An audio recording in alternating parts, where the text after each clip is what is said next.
Flearn video course එකට ඔබ සාදරයෙන් පිළිගන්නවා. මේ වීඩියෝ එකේ මම ඔයාලට කියලා දෙන්නේ Excel වල functions කොහොමද පාවිච්චි කරන්නේ කියලා. ඒතර functions 15ක් මම මේ වීඩියෝ එකේදී කියලා දෙනවා. හරියටම කොහොමද functions වලින් වැඩ කරන්නේ කියලා අපි බලමු. ඒතර මම පළවෙනිට පාවිච්චි කරලා තියෙන add කියන එක. ඒ කියන්නේ එකතු කරනවා. මම මෙතනින් type කරලා එකයි මේ cell එකේ එකක් දාගන්නවා. ඊළඟ මේ දෙක එකතු කරන්න යනවා මම මෙතනට. ඒතර අපි එකතු කරගමු සමානයි. සමාන ලකුණ keyboard එකේ type කරලා එක එකතු කිරීම ධන ලකුණ ගහන්න පුළුවන් එක කියලා ටයිප් කරලා මම enter කී එක ප්‍රෙස් කරොත් මට 1 1 2 කියලා එනවා. හැබැයි මම මෙතනින් ක්ලික් කරලා මේක 5 කියලා මාරු කරොත් මෙතන මොකුත් change වෙන්නේ නැහැ. ඒ හින්දා මම දැන් මේක undo කරන්නම්. හරි. මෙතනින් ක්ලික් කරලා මම සමානයි මෙන්න මේ cell එක මම එකතු කරන්න යන්නේ C8 කියන cell එක. එකතු කරනවා plus sign එකක් ගන්නවා මෙතන shift එකත් එක්ක එකතු කිරීම මෙන්න මේ cell එක. දැන් මෙන්න මේක enter කරපුවාම මට ඒත් හම්බ වෙන්නේ 2යි. ඒ වුණාට දැන් මම මෙතනට ඇවිල්ලා මේක 5 කියලා මාරු කරොත් මෙන්න 5යි 1යි 6යි කියලා මේක change වෙනවා. මම මේක undo කරන්නම්. එතකොට ඒ විදිහට අපි cell එක තමයි එකතු කරගන්න තියෙන්නේ. ඊළඟට මම ඔයාලට කියලා දෙනවා subtract කියන එකට. මම මෙතනින් 4 දානවා. මෙන්න මෙතනට 2 දානවා. එතකොට මම මෙතනින් subtract කරන්න යනවා. මෙන්න මෙයාව සමානයි. මෙන්න මෙයාව ක්ලික් කරලා ඍණ ලකුණක් type කරලා මෙන්න මෙයා. දැන් enter කරපුවාම මට මේ විදිහට මෙයා subtract වෙලා ලැබෙනවා. ඒ විදිහටම මම මෙතනට 2 දානවා. මෙතනටත් 2 දාගන්නම්. මෙතන 2 දාලා මේක multiplication. ඒ කියන්නේ වැඩි කරන්න යනවා. ඒ කියන්නේ සමානයි මේ cell එකේ තියෙන value එක මම ගන්නවා සමාන වෙනවා. මේ cell එක press කරලා මම පාවිච්චි කරනවා asterisk mark එක කියන්නේ තරු ලකුණ. හරි. මේක press කරලා මේ cell එක මේකෙන් වැඩි කරනවා. enter කරපුවාම මෙන්න මට 2 * 2 4 කියලා 4 කියලා හම්බ වෙනවා. මම මේක value එක නිකන් හරි 5 කියලා වැඩි දැම්මා. මෙන්න එතකොට මේක මාරු වෙනවා. ඔන්න ඔය විදිහට අපිට හදා ගන්න පුළුවන් අපිට අවශ්‍ය විදිහට. ඊගාට මම බලනවා divide කියන එකට. මම 4 type කරනවා මෙතනටත් 2 type කරගන්නවා. ඔන්න ඔය විදිහට දාලා මම මේක divide කරන්න යනවා. ඒකට සමානයි මේ cell එක divide කරන්න මම පාවිච්චි කරනවා slash එක. ඒ කියන්නේ keyboard එක කාලා ගන්නවා. මෙන්න මේ විදිහට ඇල ඉරක් තියෙනවා. එන්න එක. මේක. මෙන්න මේකේ. enter කරපුවාම මෙන්න මෙතනට 2 divide කරපුවාම 4 දෙකින් බෙදපුවාම මෙන්න මෙතනට ඇවිල්ලා. මේක 6 කියලා දැම්මොත් මෙන්න මේ විදිහට divide එකත් වෙනස් වෙනවා. හරි. ඔන්න ඔය විදිහට අපිට දාගන්න පුළුවන්. ඊළඟට මම දෙයක් කියන්න බෑ. අපේ ඔයාලට පුළුවන් මේ අපේ ඔයාලට අපේ channel එක subscribe කරගත්තොත් advanced excel හරියටම ඉගෙන ගන්න යන්න පුළුවන්. අපි දිගටම advanced excel වල lessons ඔයාලට ගේනවා. ඒ විදිහටම ඔයාලට basic එකේ ඉඳලා excel හරියටම ඉගෙන ගන්න ඕන නම් excel knowledge එකක් ගන්න අවශ්‍ය නම් ඔයාලට පුළුවන් අපේ පල්ලෙහා තියෙන link එකක් දාලා තියෙනවා. මම එතනින් click කරලා අපේ basic course එක අරගන්න පුළුවන්. එතන details මම දාලා තියෙනවා description එකේ. එතනින් බලලා ඔයාලට basic course එක අරගන්නත් පුළුවන්. ඊළඟට බලමු අපි sum කියන එක. මම මෙතනින් sum කියන එක මෙතන ගන්නවා. මම මෙතනට sum value එකක් අරගන්න යන්නේ. මම මෙතනත් දානවා 3යි 4යි කියලා දාලා මම මෙතනට sum value එක අරගන්න යන්නේ. එතකොට මම මෙතනින් type කරලා sum කියලා type කරනවා. මෙන්න මම sum කියන function එක මට මෙතනින් දෙනවා. එතකොට මම මෙතනින් click කරගාම මෙන්න sum කියන function එක දෙනවා. එතකොට මම මෙතනින් click කරලා මම මෙතන sum එකට bracket එකක් open කරගන්න. හරි. bracket එකක් open කරගාම bracket එකේදී කියනවා number එක තෝරගන්න කියලා. එතකොට මට පුළුවන් මෙයාව click කරන්න සහ ආපහු කමාව පාවිච්චි කරලා මෙයාව තෝරගන්න. ඒකවල දෙවෙනි නම්බර් එකක් තෝරගත්තා. මෙන්න මේක කියලා මෙතනින් කියනවා දෙවෙනි නම්බර් එක මම තෝරගත්තා. ඊට පස්සේ කමාවක් දාලා තුන්වෙනි නම්බරේ තෝරගන්නත් පුළුවන්. හරි. මොන ඔය විදිහට තෝරගන්න පුළුවන්. නැත්තම් මට දැන් අවශ්‍ය වෙනවා කිව්වම මම මේක අයින් කරන්නම් මෙන්න මේ විදිහට. මෙන්න මේක. මේකයි මේ සෙට් එකම එකතු කරලා මේ ඔක්කොගේම කීයක් තියෙනවද එකතුව කියලා. ඒතකොට මේක ක්ලික් කරා කමාවක් දැම්මා. මේක ක්ලික් කරා කමාවක් දැම්මා. මේක ක්ලික් කරා කමාවක් දැම්මා. හරි. මෙන්න මේකත් ක්ලික් කරා කමාවක් දාලා ඔන්න ඔය විදිහට එකම එකතු කරගෙන යන්න පුළුවන්.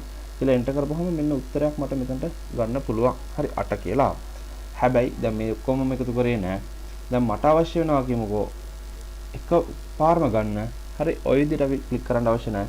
සමානයි sum කියලා type කරලා මෙන්න bracket එක open කරගත්තා. මෙන්න මේ ටික ඔක්කොම මම select කරගත්තාම හරි C8 එකේ ඉඳලා E11 වෙනකම් මේ රේන්ජ් එකම සිලෙක්ට් වෙලා තියෙනවා. මම බ්‍රැකට් එක වහනවා දැන්. වහලා එන්ටර් කරනවා. බ්‍රැකට් එක ඕපන් කරොත් අනිවාර්යයෙන්ම බ්‍රැකට් එක වහන්න වෙනවා. මෙතන 31ක් තියෙනවා එකතුව. හරි. ඔන්න ඔය විදිහට අපිට එකතු කරගන්න පුළුවන්. දැන් මම මේ දෙක එකතු කරන්න යන්නේ. ඒකට මම මෙතනින් ක්ලික් කරලා සමානයි sum කියලා ටයිප් කරලා බ්‍රැකට් එකක් ඕපන් කරා. මෙන්න මේ දිග සිලෙක්ට් කරලා බ්‍රැකට් එක වහපුවා. එන්ටර් කරපුවාම මෙන්න 7 කියලා උත්තරය. ඔන්න ඔය විදිහට අපිට අරගන්න පුළුවන්. ඊළඟට මම මිනිමම් මේකේ තියෙන මිනිමම් වැලියු එක මේ රේන්ජ් එකේ තියෙන මිනිමම් වැලියු එක මම ගන්න යන්නේ min කියලා ටයිප් කරගත්තා. හරි. සමානයි min කියලා ටයිප් කරගත්තා. මෙන්න මිනිමම් කියන ෆන්ක්ෂන් එක ආවම ක්ලික් කරන්නත් පුළුවන්. නැත්නම් මම මෙතනින් ක්ලික් කරලා මිනිමම් කියන එක දාලා මම බ්‍රැකට් එකක් ඕපන් කරගන්නවා. එතකොට මෙයා අහනවා නම්බර්ස් ටිකක්. මම අර විදිහට රේන්ජ් එකම සිලෙක්ට් කරනවා. මේ සෙට් එකේම පොඩිම වැලියු එක කීයද කියලා බලමු. මම බ්‍රැකට් එක වහනවා. වහලා එන්ටර් කරපුවාම මේකේ තියෙන පොඩිම වැලියු එක විදිහට වෙලා තියෙන්නේ number 1. එක තමයි පොඩිම වැලියු එක. ඒ විදිහට මම ඊගාවට මෙතනින් පල්ලෙහාට ක්ලික් කරලා සමානයි මම දානවා max කියලා. max කියලා දාගෙන බ්‍රැකට් එකක් ඕපන් කරනවා. මෙන්න මේ සෙට් එකේම ලොකුම වැලියු එක maximum වැලියු එක කීයද? එතකොට 7 තමයි maximum වැලියු එක. මේ ලොකුම වැලියු එක තියෙන්නේ 7. එතකොට මම මේ 7 වෙනුව මේ 4 කියන එක මම sorry මේ 2 කියන එක මම වැඩි කර දා ගන්නවා 10 කියලා. එතකොට මෙතන බලන්න ලොකුම වැලියු එක උනේ 10. එතකොට මෙන්න මේ වැලියු එක දැක්කද මෙතන මේ ෆන්ක්ෂන් එකක් මම ඩිවයිඩ් එක දාලා තියෙන්නේ. එතකොට මෙන්න මේක 0.6ක් වුණා. එතකොට මිනිමම් වැලියු එක උනේ මේ රේන්ජ් එකේ මගේ 0.6. අන්න ඔය විදිහට අපේ ෆෝමියුලා වලින් අපි කරද්දි මේ රේන්ජ් එක තියෙන ෆන්ක්ෂන්ස් වලින් හරි දේ මෙතනින් මාරු වෙනවා. එතකොට ඔය විදිහට තමයි සෙල් එකට කරන්න තියෙන්නේ. ඒකට count ක්ලික් කරනවා මෙතනින් count කියලා දෙනවා. සමානයි count කියලා දෙනවා. එතකොට count කියන එක අරගත්තාම හරි. මම බ්‍රැකට් එකක් ඕපන් කරනවා. ඕපන් කරලා මම මෙන්න මේ රේන්ජ් එක count කරන්න කියලා දෙනවා. හරි මම මෙතනින් blank cell 6ක් විතර sorry 10ක් විතර select කරලා තියෙනවා. මම මේ බ්‍රැකට් එක වහලා මම enter කරනවා. එතකොට මෙතනින් ආවට ලැබෙන්නේ 15යි කියලා. හැබැයි හරියට මෙතන කීයක් තියෙනවද? 15ක් තියෙනවානේ. 1 2 3යි මේ 1 2 3යි 4යි 5යි. ඒකට 15යි. ඒකට මේ සෙල් ටික blank ඉඳලා ඒක count එකේදී පෙන්වන්නේ නැහැ. මම මෙතන number එක type කරා කියමු number 8 කියලා. මෙන්න බලන්න මෙතන දැන් 16 කියලා වෙනවා. මෙන්න මෙතන තව එකක් type කරලා තියෙනවා. මෙතන type කරා කියමුකෝ 17යි. මෙතන type කරොත් ඒකට එතන range එකට select වුණේ නැහැ. ඒ හින්දා එතන type කරන එක මෙතන වෙනස් වෙන්නේ නැහැ. හැබැයි මේ ටික range එකේ තියෙන්නේ මේ හරිය මොනවා හරි change එකක් වුණොත් ඒ change එක මෙතනට බලපානවා. හරි. එතකොට අපි select කරද්දී අනිවාර්යෙන් ඔය range එක ගැනත් පොඩ්ඩක් හිතන්න ඕනේ. මේ අවශ්‍ය දේ විතරයි මේකෙදි select කරගන්න ඕන ඕනම function එකකදී. ඒතකොට ඔන්න ඔය විදිහට count එක වෙනස් වෙනවා. ඊළඟට අපි බලමු. මම මේ ටිකත් delete කරලා දාන්න. හරි. මම ඊළඟට යනවා count if. අපිට පුළුවන් මොනවා හරි එකක් calculate කරගන්න. මම මෙතනින් ගිහලා count if මොනවා හරි value එකක් එක value එකක් මොකද්ද තියෙන්නේ කියන එක බලා ගන්න පුළුවන්. මම අපි බලමු මොකද්ද කියන එක. මම මෙතන type කරලා count if කියලා type කරනවා. if කියලා type කරලා bracket එකක් open කරගත්තා. ඒකට count if එකේදී range එකක් ඉල්ලන්නේ මෙයා. මම යනවා මෙන්න මේ range එක ඇතුලේ. හරි. range එක මගේ හරි. range එක විදිහට මෙන්න මේ විදිහට දීලා ඊට පස්සේ මම දෙනවා criteria එක විදිහට criteria එක විදිහට මම දෙනවා 10 කියලා. දීලා මම 10ව කීයක් තියනවද bracket එක වහනවා. වහලා enter කරපුවාම 10ව මෙතන තියෙනවා එකක් කියලා පෙන්වනවා. මේ 10ව එකයි තියෙන්නේ. නිකන් හරි මෙන්න මේ value එක මම මාරු කරා කියමුකෝ 10යි කියලා. එතකොට මෙයා calculate කරලා දෙනවා මට 10ව දෙකක් තියෙනවා කියලා. එතකොට 10 මේකත් 10 වුණා. මෙයා මට calculate කරලා දෙනවා 10ව තුනක් තියෙනවා කියලා. එතකොට මේක එක කියලා මාරු කරන්නම් ආපහු. මේ 10ව දැන් 2යි. එතකොට අපිට value එකක් කීයක් තියෙනවද? එකම values කීයක් තියෙනවද කියන එක බලන්න අපිට පුළුවන් count if කියන එක දාගන්න. ඊළඟට තියෙනවා count blank. ඒතර count blank කියන එක අපිට පුළුවන් මෙන්න මේ විදිහට select කරගන්න. ඉතින් click කරලා මම මෙතනින් function එක අරගන්න. මේ සැරේ count blank එකට මම දානවා count blank. count blank කියන එක type කරලා මම go කියලා දෙනවා. මෙන්න මෙතන count blank කියලා දීලා මම go කියලා දෙනවා. මෙන්න මට count blank කියන function එක ආවම okay කරා. එතකොට range එක කොයි range එකේද කියලා අහනවා blank තියෙන්නේ කියන එක බලන්න. අපි බලමු මෙන්න මේ range එක මම මේ cell එකත් වැඩිපුර select කරගත්තා. cell 5ක් විතර blank තියන්න මම okay කරා. එතකොට blank 5ක් තියෙනවා. දැන් මම මෙතනට value එකක් දැම්මොත් දැන් blank 4යි බලන්න මෙතන මේ count එකත් එක්ක වෙනස් වෙනවා. මෙන්න මෙතනට තව එකක් දැම්මම මේ blank 3යි. එතකොට මේකත් දාගත්තාම එතකොට blank කීයක් තියෙනවද කියන එක අපිට හදා ගන්න ඕන. මේ cell එක blank වුණොත් මේ cell එකේ තියෙන value එක delete කරොත් නේ blank එක වැඩි වෙනවා. මෙන්න මේකත් delete කරොත් දැක්කා. ඔන්න ඔය විදිහට අපිට blank calculate කරගන්න පුළුවන් කොහොමද කීයක් තියෙනවද කියන එක. එතකොට count blank. ඊළඟට අපි average එක බලමු. average එක දැන් මෙතන මම numbers වගේ type කරගන්නම්. දාගන්නම්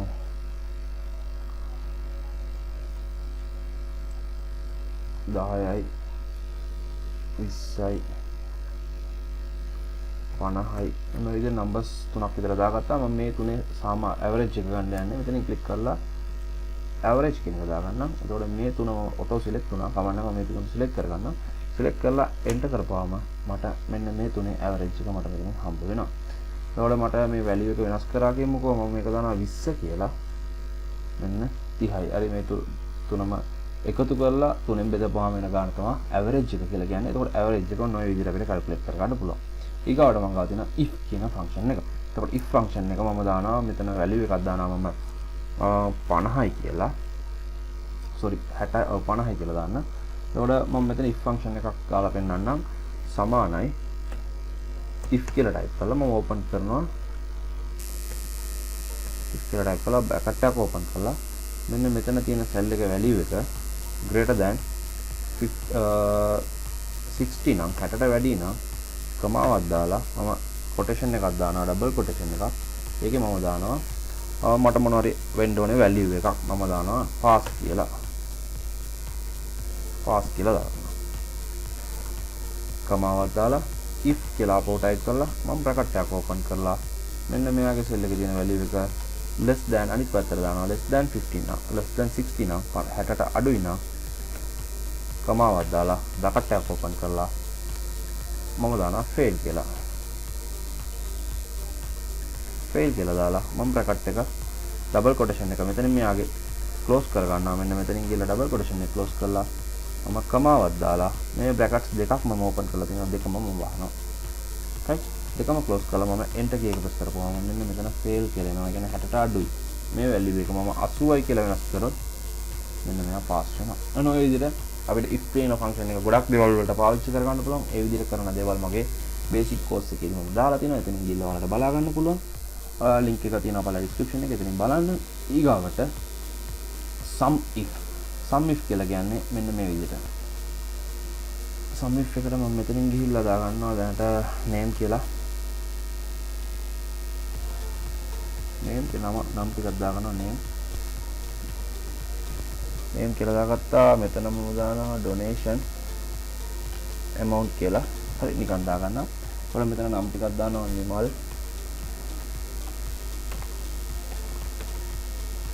කමල් කියලා දානවා. මෙතන මම දානවා සෑම් මෙතන නිකන් තමයි දානවා ලී කියලා දානවා. දාලා මම මෙතන donation amount එකක් දානවා නිකන් 60යි 30යි 20යි 50යි කියලා දාගන්නම්. ඔන්න ඔය විදිහට මම දාගත්තා. දාගෙන දැන් මම sum if එක calculate කරන්න යන්නේ functions වලට ගිහලා more functions. මම මෙතන type කරනවා sum if කියලා type කරලා මම go කියලා දෙනවා. මෙන්න sum if function එක මට මෙතනින් ලැබෙනවා. මම මේක okay කරන්නම්. sum if කියලා click කරලා මම okay කරනවා. range එක විදිහට අහනවා. මෙන්න මේ range එකේ criteria කාගේද මම දෙනවා නිමල්ට sum range මෙන්න මේ range එකේ එකතු කරන්න ඕනේ value එක මෙන්න මේ ටිකෙන් තමයි numbers ටික එකතු කරගන්න ඕනේ. මම okay කරන්නම්. මෙන්න නිමල් කියන එක්කෙනාට මට හම්බුණා 60යි කියලා. එතකොට නිකන් හරි මම මෙතන පල්ලෙහා දැන් ලී කියලා දිනවනේ. මෙයාගේ value මෙයාගේ මෙතන මම දානවා නිමල් කියලා. නිමල් කියලා දාමු තාම නිමල් කියලා දාගත්තා මෙතන. දාගෙන මම එළිය ක්ලික් කරද්දි මෙන්න මේ දෙක එකතු කරලා මෙතන value එක දෙනවා. ඒ කියන්නේ sum if එකෙන් වෙන්නේ එකම නමක් තිබ්බොත් ඒකේ තියෙන value එක අපිට එකතු කරලා ගන්න පුළුවන් එක තැනකට. ඔන්න ඔය විදිහට තමයි sum if එක කරන්න තියෙන්නේ. දැන් මේකත් මගේ නම නිමල් කියලා මාරුනොත් ඒකත් මෙතන එකතු වෙවි. ඔන්න ඔය විදිහට. ඊගාට බලමු අපි now කියන එකට. මම මෙතනින් ගිහලා functions more functions වල ගන්නත් පුළුවන්. මම නැත්නම් insert formulas now හරි now කියලා ටයිප් කළාම go කියලා දෙනවා. මෙන්න now කියන ෆන්ක්ෂන් එක ආවා. okay කරපුවාම මෙන්න now එක. මම මෙතනදී okay කියලා දෙනවා. මෙන්න now මේ දැන් කම්පියුටරේ තියෙන වෙලාව තමයි සහ date එකයි ඔක්කොම ටික මෙතනින් පෙන්නනවා. අන්තිමට මම පෙන්නන්නම් connector එකක්. මෙන්න මේ විදිහට ෆන්ක්ෂන් එකකදී අකුරු කී ටෙක්ස්ට් දෙකක් එකතු කරනවා නම් මම මෙතනින් ක්ලික් කරනවා. go කියලා දුන්නා. මෙන්න මේ ෆන්ක්ෂන් එක ආවා. මම මේක okay කරා. පළවෙනි ටෙක්ස්ට් එක විදිහට මම මේක කරගන්නවා. නිමල් කියන එක. දෙවෙනි ටෙක්ස්ට් එක විදිහට කමල් කියන එක කරගන්නවා. අරගෙන මම okay කරනවා. මෙන්න මේ විදිහට මට දෙකක්ම එක සෙල් එකට නමක් විදිහට හරව ගන්න පුළුවන්. මොන ඔය විදිහට ෆන්ක්ෂන්ස් අපි තවත් මේ ඊළඟ වීඩියෝස් වල ගේනවා. ඔයාලට හරියටම මේ ෆන්ක්ෂන්ස් කොහොමද වැඩ කරන්නේ කියලා බලන්න පුළුවන්. තවත් ඔයාලට බේසික් විදිහටම ෆන්ක්ෂන්ස් ඉගෙන ගන්න ඕන නම් පළවෙනි ලින්ක් එක බලන්න ඩිස්ක්‍රිප්ෂන් එකේ. එතනින් ක්ලික් කරලා ඔයාලට බේසික් ෆුල් කෝස් එකම අරගෙන ගන්නත් පුළුවන්. අනිවාර්යෙන් channel එක subscribe කරන්න. Thank you.